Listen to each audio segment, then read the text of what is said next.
Welcome to Sacrilegious Discourse. For this is what the Sovereign Lord says. Why do you need prophets to tell people who you are and what you want? If you can justify everything that the God of the Bible has done, then you can justify any of your behavior. A lot of this mentality is trickling into what is now mainstream right-wing Christianity. I am capable of empathy greater than this God of the Bible. This is a Bible that they tell kids. This is the good Lord. This is the good book. He is fantasizing about murder, mass murder. Head over to sacrilegiousdiscourse.com right now to find out how to leave us a review or support us on Patreon.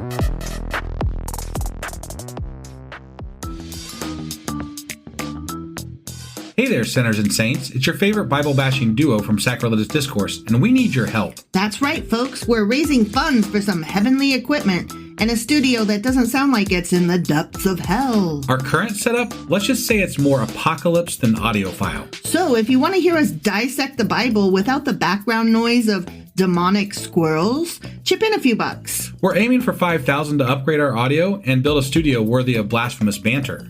Donate today and help us spread the good word of atheism. You can find a link right on our homepage, sacrilegiousdiscourse.com. Every dollar counts. Even if it's from your collection plate. Husband! Wife! Do you know what we're doing today? We are doing contradiction. No, you're always wrong. No, contradiction. No, you're always wrong. And a pop quiz. Do you have some shitty contradictions for us today? Yeah, they're pretty shitty. I just thought I'd But I did. Just cut it off right there because I knew what you were gonna say. Yeah. But I did really good on the quiz. That's great. So we have a good. We get to talk about. I only missed one. That awesome. Yeah. Awesome. All right. Well, I got to get a perfect score then if I want to beat you. You didn't last time though. Okay. Yeah. No, I sucked last time. Mm-hmm. Last one I did really bad. You did. Yeah. Mm-hmm. All right. Well, you ready to get into contradictions for Zephaniah? You're always wrong. Sure as fuck am. All right. Let's do this. Okie dokie.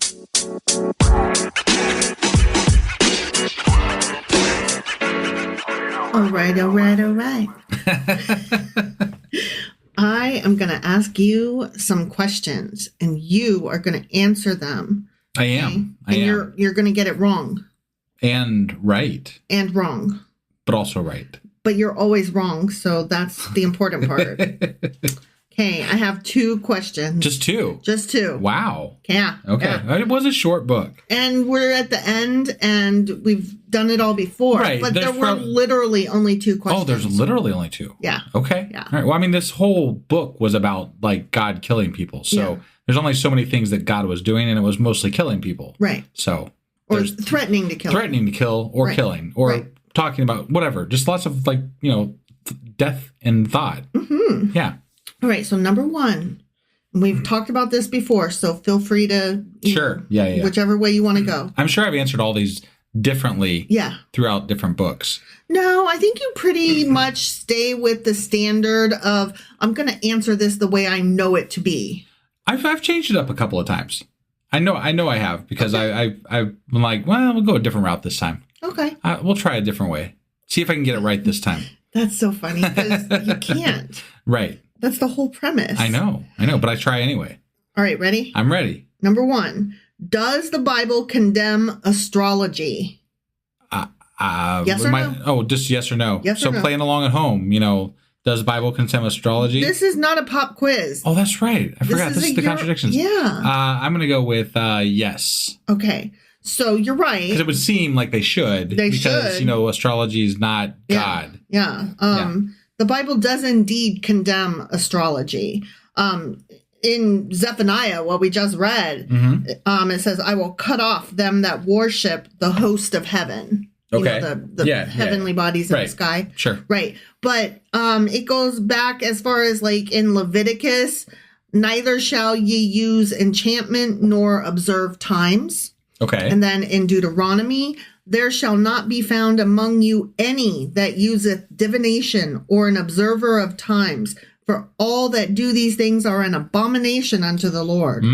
Okay. And Isaiah says, let now the astrologers, the stargazers, the monthly prognosticators stand up and save thee from these things that shall come upon thee. Behold, they shall be as stubble. The fire shall burn them. They shall not deliver themselves from the power of the flame. There shall not be coal to warm at, nor fire to sit before it. Yeah, God's going to kill all those star watchers. He's going to get you. You watch them stars, he's going to kill you. And then again in Jeremiah. Thus saith the Lord, learn not the way of the heathen, and be not dismayed at the signs of heaven, for the heathen are dismayed at them. I see. Well, I mean, I don't take any special meaning from the stars, but I do love the stars. Like, I've always fancied myself a very armchair astrologist. Yeah. I love like the asteroid, not asteroid, the meteorite things, the meteorite showers. Yeah. Love those. Like, I love to stay up for, like, the solar eclipse was amazing. That was great. But everyone saw that. Yeah. But like, I've stayed up to watch lunar eclipses and all kinds. I mean, I didn't watch this last one, which really made me mad, but it was at like 3 in the fucking morning. I know. I'm like, guys, I'm old. I can't do this shit anymore. Why did you have to have it at 3 in the morning? And I'm like, moon, dude, come on. I know. But I saw some really gorgeous pictures because it was a blood red moon. It was amazing. Yeah. I really wish that I hadn't had to have worked the next day. Right. Because I would have loved to have seen that. Yeah. But you're into that sort of thing. I am. I just like laying next to you. Like, one of the things that we first did on like one of our first dates, you took me to the elementary school that you went to, and you were a little person. Yep. And which, just to set the scene, is right on the edge of the cornfield. Yeah. Right. Yeah. And it was the wooden playground. And we call it the big toy. The big toy. Yeah. And we laid down on the bridge, and you were like, just look up, because it's so dark out in, farmland. Right. There's no city lights. There's and none. The sky was just wide open, just bursting with stars. That was really cool. Gorgeous. Yeah. And you were like, just look. And you were just so in awe. And I was just swept off my feet by how in awe of you were so in love with the sky. I am. One of my favorite memories of stargazing happened on a scout trip that I took when I was in high school, probably, maybe middle school. I don't know. We did it multiple times, so I guess I could say middle school and high school, because I think I did it in both. But regardless, we hiked this trail called the Mishimoka Trail, which is kind of down near the Cumberland Gap. And that's like Tennessee. I'm going to do this wrong, probably. Tennessee, North Carolina, and Kentucky, I think. I believe that's correct. It's right in that, like, we literally, during this trip, we stood on all 3 states or whatever there. So, but the Mishimoka Trail, we walk it. It's like a 21-mile trek. And then we camp on top of the mountain. The one night that we're on this 21-mile trek, we're camping on top of the mountain. I have never seen such a beautiful starry sky in my entire life. I mean, you can see I know other people have seen this. Like, if you live in Arizona and been out in the desert, you're going to see this, right? Right. But the Milky Way, like, it actually exists. It's a thing that you can see. Right. It's there. Yeah. And you don't know this living in a city, but it's there with the naked eye. It's right there. The sky is so much more beautiful than most people are aware of. Right. That it's just an incredible thing to witness. And even living out in the country, you don't see the full effect, because there's nearby cities that block some of that light, or that shine, that interfere some with that. But like, you get truly on top of a mountain or out in the middle of fucking nowhere. Right. It's unbelievable. Yeah. Yeah. That was a really nice night. It was. But guess what? What?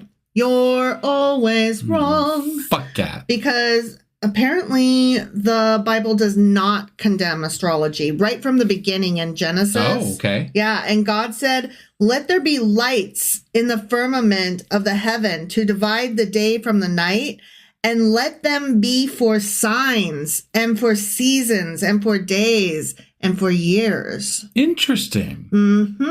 I never thought of it that way. But I have to ask, because I feel like the people that they're talking about that they don't like attribute more special meaning than just seasons and things like that to it. I don't know.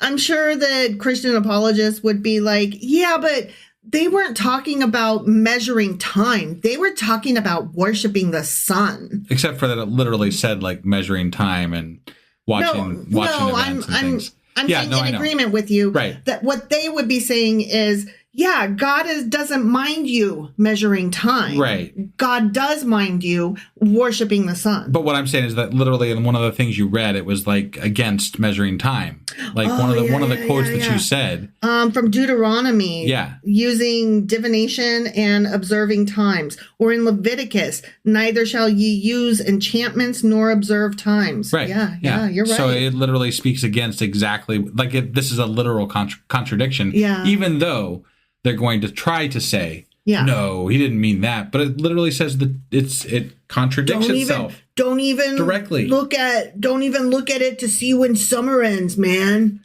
Right. No planning ahead. Well, okay, I really have to tell you though, Joseph and his amazing Technicolor coat has something to tell you about planning ahead for the season to come. So, he does. Right? He does, yeah. All right, so that was number 1. Okay. Yeah. Number 2. How many gods are there? We've done this before. Your choices are one or several. But I like the answer 0. I know. Which I always say, I think. You do. But, you do. We'll go this. I think this is one of the ones that I switch back and forth on. Mm-hmm. Because honestly, you could go either way with this. But in this book specifically, they did mention multiple gods, I think, at one point. So I'm going to go with multiple gods. Okay, several. Yeah, you're right. I should have said with the first question that some of the places where there are contradictions for or against on either side come from Psalms and Proverbs and shit like that. And I stopped including those a long time ago, particularly if they were the only source of the contradiction, because those aren't I don't know. You got to say it. What? Because it just, to me, they've always felt like that's not really the Bible. Yeah. I mean, it's not like telling me the story of a people. It's some dude that wrote down some fucking poesy. Right. And someone was like, oh, that's pretty. Let's put it in that book. Yeah. Let's collect that. I'm not saying it right. To me, it doesn't count. Was it about God? Great. Put it in this pile. Yeah, exactly. Yeah.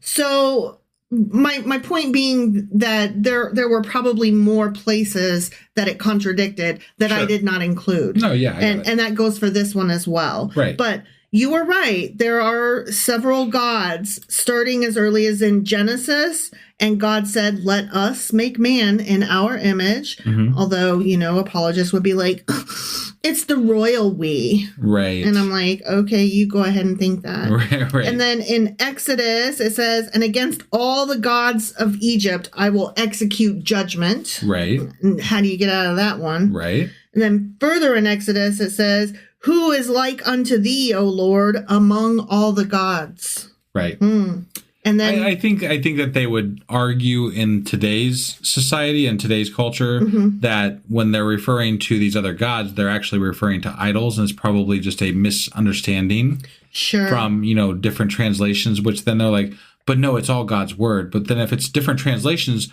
how is it God's word if it doesn't even match up with the meaning that you're trying to convey? Right. Like you can't have it, but you do try to have it both ways, but you can't. I will not allow it though. Both ways. Yeah.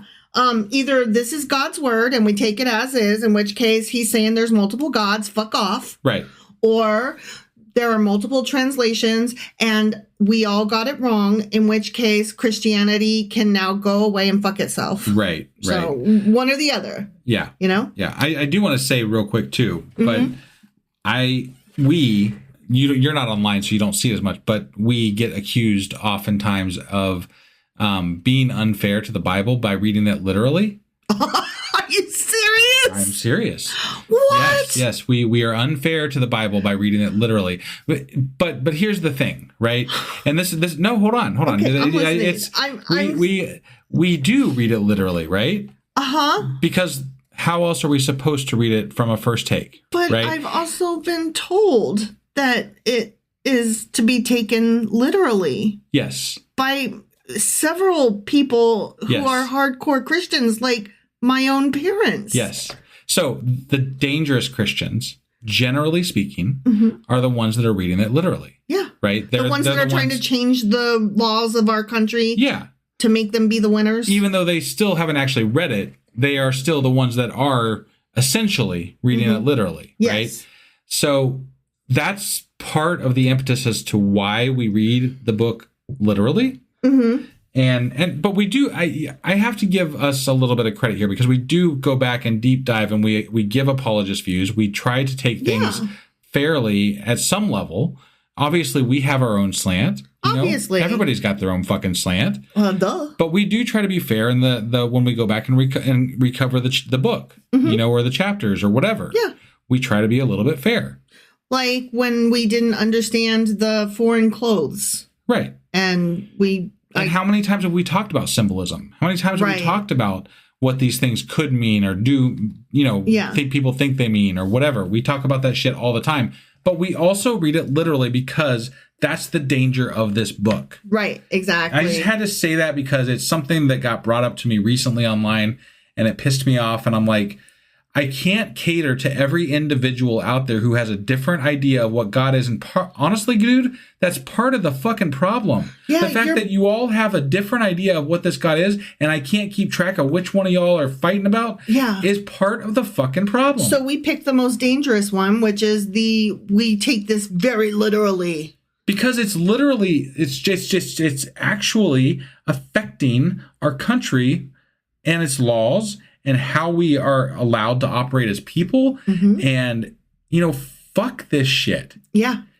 That's the anger that I have. The anger that I have is at the fact that I'm worried about my child who identifies as trans and how their life is going to be affected by this motherfucker who is not even a Christian, but utilizing Christian as a weapon and then implementing laws that are dangerous to people who are not the same as them. Yeah, the fact that my child has fewer rights than I did at their age is fucking terrifying. It really is. It's ridiculous and terrifying. Yeah. So I will read this book the way I fucking want. And how about this? Go get your own goddamn podcast. I just want to point out also, the stock market's still crashing. It sure as fuck is. It's like, it's not doing well. Now listen, I don't give a shit about the fucking stock market, but they're always telling me that that's what the economy is, and they're always telling me how he's going to make it so good, and he has not made it good. No. So again, fuck off. But also, they don't seem to fucking care. Not today. Not today. Well, there's people are starting to care, but not enough. Not enough. No, but there's like his sycophants are like, yeah, it's going to be real hard for a bit, and I'm like, is it though? For you? Is it? Is it? I don't think it is. Like, that's the only time trickle-down theory works. Right. Right, yeah. All right. So further in Exodus, it goes on to say, now I know that the Lord is greater than all gods. Okay. And then further in Exodus, it says, a lot of these come from Exodus. Yeah. For thou shalt worship no other God, for the Lord whose name is jealous, he a jealous God. Yeah. And then in Numbers, we've moved along, okay? Upon their gods also the Lord executed judgments. Okay. Not on their wooden idols. Right. Not on their sticks or their poles or their mountains or their trees. Right. Not on their little voodoo dollies or their fucking sunshine whatevers. Yeah. But on their gods. Well, okay? Here, we at some point they started referring to them as idols instead of gods. Mostly, right? Yeah. It strikes me that, there's that saying by, I think it's Neil deGrasse Tyson, where, God is just an ever receding, whatever, because we understand more and more about science. I can't remember exactly what the fucking quote is. Goalpost? I'm really bad at quoting people here, but it's a really great quote about how science keeps making God smaller and smaller, basically. Puny God. Right. But, these people realize that these other tribes, their gods don't exist, right? Yeah. They're like, God, those gods aren't real. Like they made the correlation like, this is ridiculous, but not for themselves. Right. And that's where we ultimately are still stuck. We're still stuck in the point in history for 2,000 fucking years where nobody can actually understand that the fact that other people's gods don't exist does actually mean something to you. Right. Because your God also doesn't fucking exist. Yeah, like all of them. It's across the board. It's all. Yeah, not just theirs. Yours also. Not just Yahweh. We're not just we're hateful, particularly towards him, except that he's the one that y'all are pushing on us. Right, it's the most relevant to us. Yeah. But I mean, they're all fake. So they're all silly. Yeah. They're all childish nonsense. Right. All right. Sorry, I went rant city there. I apologize. Deuteronomy. Yes. Thou shalt not go after other gods to serve them. Okay. You know those other gods that do exist? Mm-hmm. Yeah. Mm-hmm. Okay. And then further in Joshua, your fathers dwelt on the other side of the flood in old time, even Terah, the father of Abraham and the father of Nahor, and they served other gods. Okay. Not poles. Yeah. Right. Not gods. mountains. Right. Gods. Yeah. Further in Joshua, it says, fear the Lord, put away the gods which your fathers served. And then in Judges, I'm sorry, I got to read all these. I cut it down. Got it. I tried to only include the best. Okay. Yeah. But then in Judges, wilt not thou possess that which Chemosh thy God giveth thee to possess? Yeah. Okay. Yeah. And then in 1 Samuel, ye shall give glory unto the God of Israel. Peradventure he will lighten his hand from off you and from off your gods. That you have. Right. Yeah. Again in 1 Samuel, and the king said unto her, be not afraid. What sawest thou? And the woman said unto Saul, I saw gods ascending out of the earth. Oh. Yeah. Okay. And then in 1 Chronicles, the Lord is to be feared above all gods. I see. Above all of them. Gods, yeah. All the ones that exist. Right. He is supposed to be the top one. Well, there were so many gods in this small area of the world back then that you couldn't very well just tell people that there's only one God because they're like, dude, have you looked around? Yeah. There's gods all over the fucking place. They got one God. They got 5 gods. We got like 2. We'd be tripping They've got like over 15,000 over there. I mean, there's all kinds of fucking gods. You can't walk down the street without a god getting on you. Right. Ooh. All right. 2 Chronicles. Great is our God above all gods. Okay. And then Jeremiah. The gods that have not made the heavens and the earth, even they shall perish from the earth and from under these heavens. So, those gods. Yeah. And then still in Jeremiah, I will punish the multitude of No and Pharaoh and Egypt with their gods. The people and their gods. Got it. I'm going to punish the gods. Right. Okay. Yeah. He's not saying he's going to punish some wooden sticks. No, the gods. The gods. Yeah. Okay. And then finally we get to Zephaniah, which is what we just read. And that reads, the Lord will be terrible to them, for he will famish all the gods of the earth. Okay. Okay? Yeah. So, several gods, but I have really bad news for you. Oh, yeah. You're always wrong. I forgot we were still on a question. I know. There's only one God, just so you know. Yeah, okay. And there's seriously only one. Right. Okay? Right. And I only have 3. I'm not going to, go through a million on this one. Okay? In Deuteronomy, it says, the Lord, he is God in heaven above and upon the earth beneath. There is none else.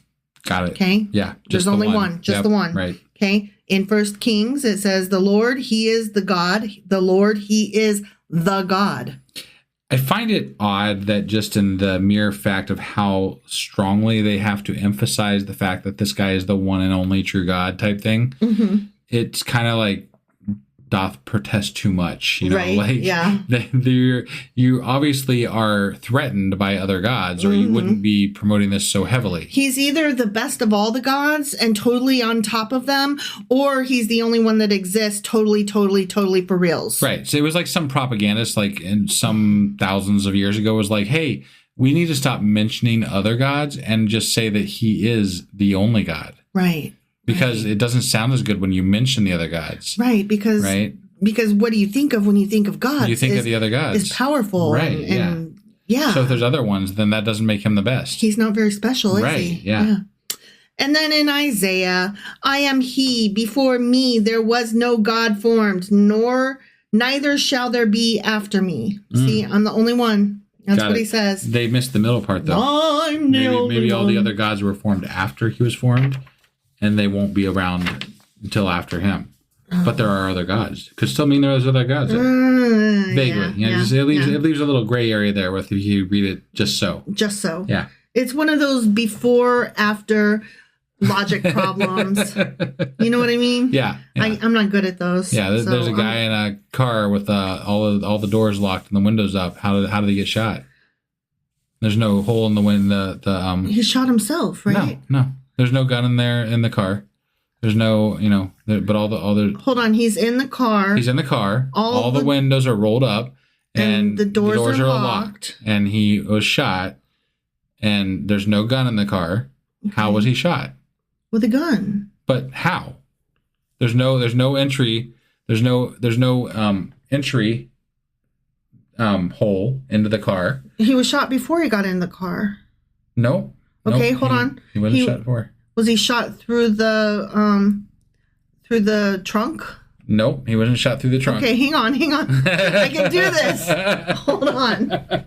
Just let me know when you're going to give up. And he didn't shoot himself? No, he did not shoot himself. God damn it. Where was he shot? In the head? Sure, yeah. Does it matter? It doesn't really matter. God damn it, I give up. Okay, it was a convertible. Fuck! I fucking hate those. All right, I have one. I have one. Okay. Yeah. All right. So a plane lands right along the border, or is supposed to land along the border of the United States and Mexico, which that's bad timing for this question, but it's supposed to land there, okay? Okay. But it crashes. Yeah, right on the border. Right on the border. Yeah. Where are the survivors buried? Well, you don't bury survivors. Ah, you got it. Yeah. That one was told to me when I was in high school, and it tripped me up forever because it subverts expectations, and you hear what you want to hear. Yeah. And I'm very bad at those. Right. Yeah. Yeah. I love those things. I hate them. They make me angry. Oh, I have another one. Ready? Okay, I'm ready. Yeah. Okay. So a rooster's on the roof and it lays an egg. Which way does it roll? Which way does it roll? The egg. Yeah. It's on like a roof. Yeah. It's like it's not a flat roof. Not a flat roof. No. Okay. Which way does it roll? How do you decide which way it rolls down? I don't know. Roosters don't lay eggs. I gotcha. You did. Okay, that makes me happy. I had to tell 2 to your 1, but still. Right. Okay.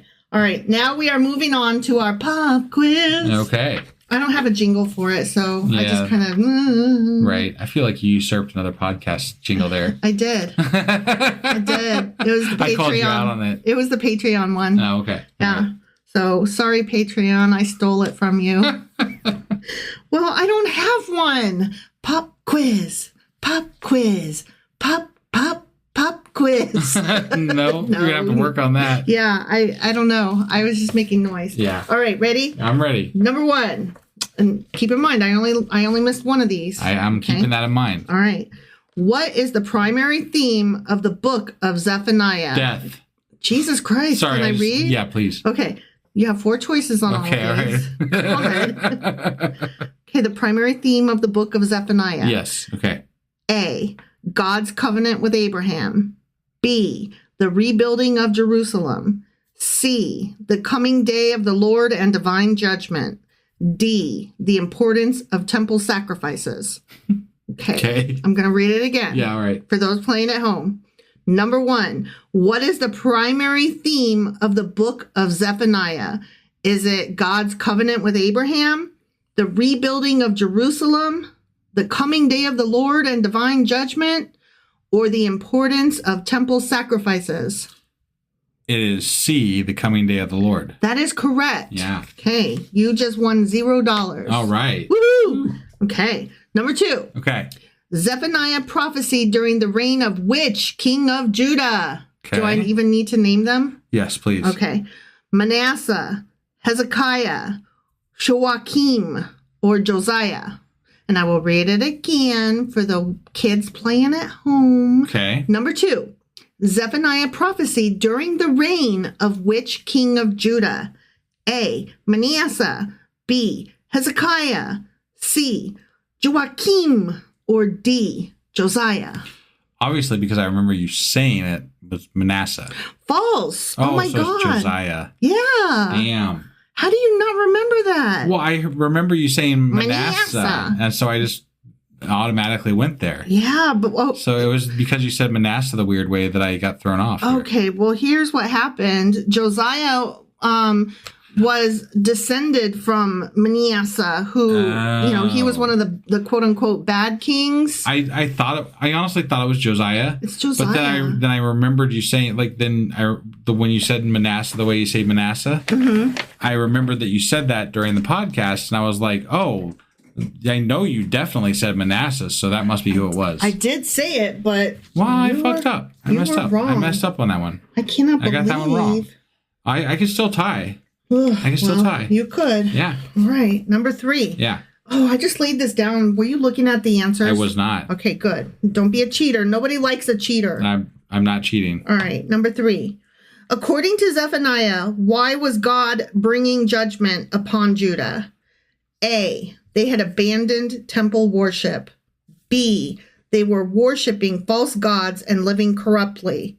C. They had failed to expand their borders. D.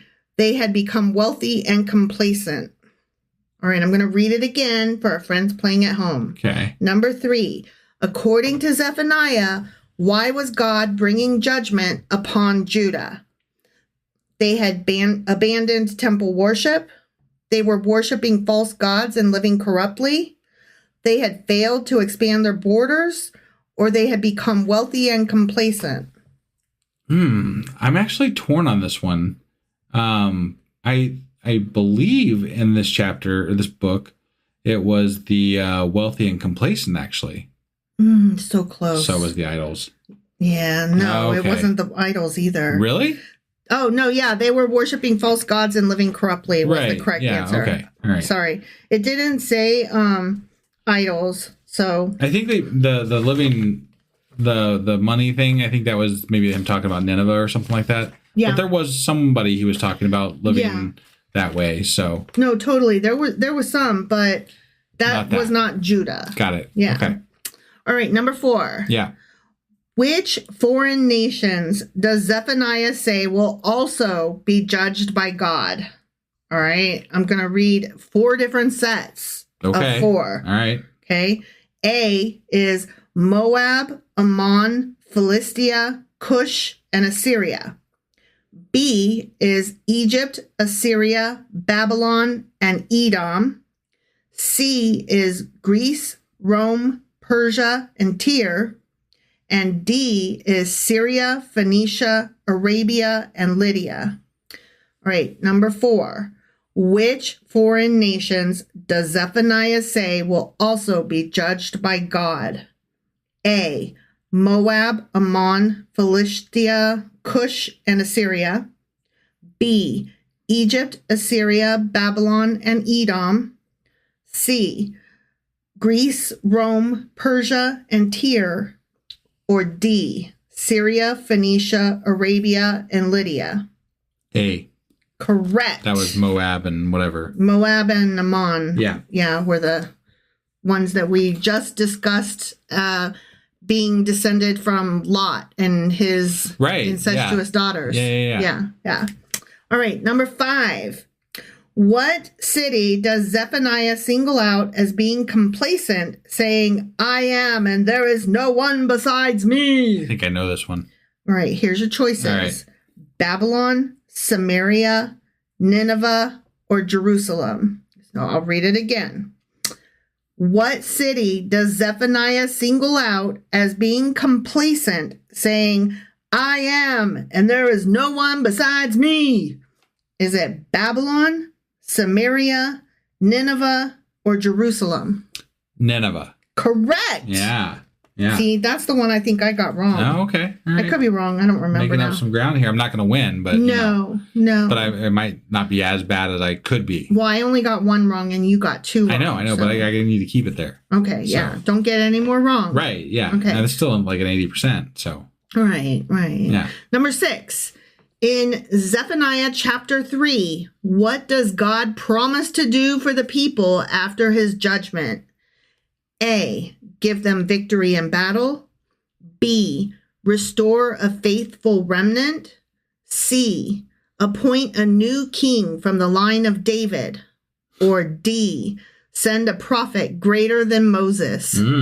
Greater than Moses, huh? Okay. Okay, number 6. In Zephaniah chapter 3, what does God promise to do for the people after his judgment?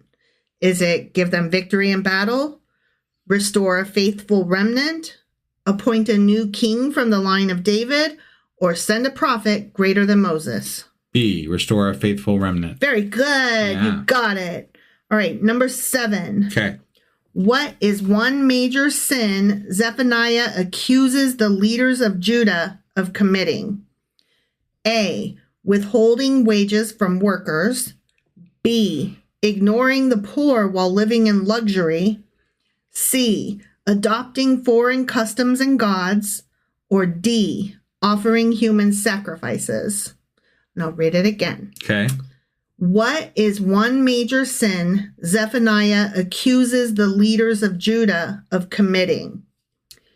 Is it withholding wages from workers, ignoring the poor while living in luxury, adopting foreign customs and gods, or offering human sacrifices? I believe it was adopting foreign Customs and and gods, yeah. Yep, C. Yep, you got it right. Number 8. The phrase, the day of the Lord, appears frequently in Zephaniah. What does it primarily refer to? A, the Sabbath day. B, a mysterious event that no one will recognize. That's definitely it. C, the fall of the Roman Empire. Or D, a time of divine judgment and restoration. I mean, two of them are so fucking ridiculous. Right, yeah. All right, number 8. The phrase, the day of the Lord, appears frequently in Zephaniah. What does it primarily refer to? Is it the Sabbath day? A mysterious event that no one will recognize? The fall of the Roman Empire? Or a time of divine judgment and restoration? A time of divine judgment and restoration. Very good. Okay, number 9. How does Zephaniah describe the day of the Lord? A, a time of peace and renewal. B, a celebration for the faithful. C, a day of wrath, distress, and devastation. D, a time when the temple will be rebuilt. All right, I'll read it again. Okay. How does Zephaniah describe the day of the Lord? Is it a time of peace and renewal? A celebration for the faithful? A day of wrath, distress, and devastation? Or a time when the temple will be rebuilt? I'm kind of torn on this one, but I'm going to go with a time of peace and renewal. Ooh, no, absolutely the restoration one. No, ooh, double wrong. What? A day of wrath, distress, and devastation. Oh. Yeah. Oh, yeah. the day. Okay. Yeah. Not the time after. Okay, whatever. Yeah. Oh, you got 3 wrong. I did. I'm sucking Ooh, you suck ass. All right, number 10. Zephaniah chapter 3, verse 17 contains a rare description of God doing what? A, speaking audibly to the nations. B, weeping over Israel. C, singing over his people with joy. Or D, writing a new covenant in the stars. All right, I'm going to read it again. Okay. Definitely the last one, right? Oh, yeah. Yeah. Zephaniah chapter 3, verse 17 contains a rare description of God doing what? Farting. That's what he did. Just kidding. Is it speaking audibly to the nations? Is it weeping over Israel? Singing over his people with joy? or writing a new covenant in the stars. Singing over his people with joy. That is correct. Yeah. Okay, you missed 3. I only missed 1, so you're always wrong. I won. You did. You won. You win this round. I did. Yeah. All right. Well, that was our contradictions episode for Zephaniah. And other than the weekly replay, that concludes Zephaniah. It sure as fuck does. Thank you guys for joining us for yet another book of the Bible. There's only 3 of the Old Testament left, the next of which is Haggai. Awesome. I can't wait to hear about Haggai. All I can think is haggis. But we are going to be starting for the first time. Well, not the first time. But we're going to be starting in the minor prophets for the first time with the post-exilic. So this will be a new possible tone, maybe. Maybe. I don't want to promise anything. No, hopefully. But I'm just saying, like, it is a different time period. So. Right. Yeah, I'm kind of curious and excited to see how that goes. I feel like they would have put the good stuff at the end. Maybe. You know, because we're getting ready to go into the New Testament, and the Christians would be like, yeah, we need to like lead into it really well. You think? Right? We need to have a strong finish on the Old Testament to get into the New Testament. Strong finish. I don't know if that's the way I don't know that there was that much forethought at all in any of this, so probably not. But I guess we'll see. Yep. All right. We'll see you guys soon, guys. Guys, all you guys. Bye. Bye.